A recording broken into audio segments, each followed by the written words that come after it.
मेरा नाम सोनू कंवर, कक्षा 7 कलयुग समाज के अशुभ लक्षण।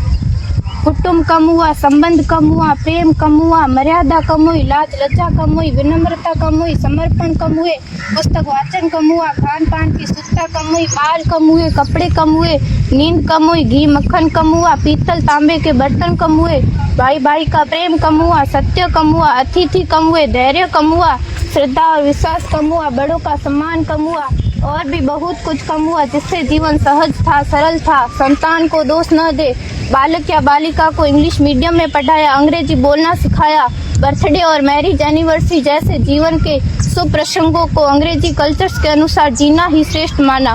माता पिता को मम्मी डैड कहना सिखाया। जब अंग्रेजी कल्चर से परिपूर्ण बालक या बालिका बड़ा होकर आपको समय नहीं देता, आपकी भावनाओं को नहीं समझता, आपको तुच्छ मानकर आपसे जुबान लड़ाता, जब आपको बच्चे में कोई संस्कार नजर नहीं आता, तब घर के वातावरण को गमगीन किए बिना, संतान को दोष दिए बिना एकांत में जाकर रो लीजिएगा, क्योंकि पुत्र या पुत्री की पहली वर्षगांठ से ही भारतीय संस्कारों के बजाय, मंदिर जाने के बजाय केक कैसे काटा जाता है, यह सिखाने वाले आप और अम्मी है। जब बच्चा पहली बार घर से बाहर निकलता है तो प्रणाम और आशीर्वाद के बदले बाय बाय कहना सिखाने वाले आप और अम्मी है। हम परीक्षा देने जाते समय इष्ट देव बड़ों के पैर छूने के बदले बेस्ट ऑफ लक कहकर परीक्षा भवन तक छोड़ने वाले आप और अम्मी है। बालक या बालिका के सफल होने पर घर में परिवार के साथ बैठकर खुशियां मनाने के बदले होटल में पार्टी मनाने की प्रथा को बढ़ावा देने वाले आप और अम्मी है। बालक या बालिका के विवाह के पश्चात कुल देवता देव दर्शन भेजने से पहले हनीमून के लिए फॉरेन टूरिस्ट स्पॉट भेजने की तैयारी करने वाले आप और अम्मी है।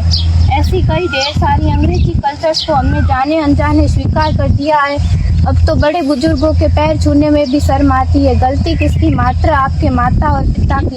अंग्रेजी अंतर्राष्ट्रीय भाषा है से काम काज हेतु सीखना है, अच्छी बात है, लेकिन इसकी संस्कृति को अपने जीवन में उतारने की तो कोई बाध्यता नहीं थी। अपनी समृद्ध संस्कृति को त्यागकर नैतिक मूल्यों, मानवीय संवेदनाओं से रहित अन्य सभ्यताओं की जीवन शैली अपनाकर हमने क्या पाया? अवैध संबंध, टूटते रिश्ते, व्यसन युक्त धन, थके हारे मन, छल भरे रिश्ते, अनुशासनहीन संतानें, असुरक्षित समाज। एक बार विचार जरूर कीजिएगा कि संस्कारवान पीढ़ी क्यों आवश्यक है।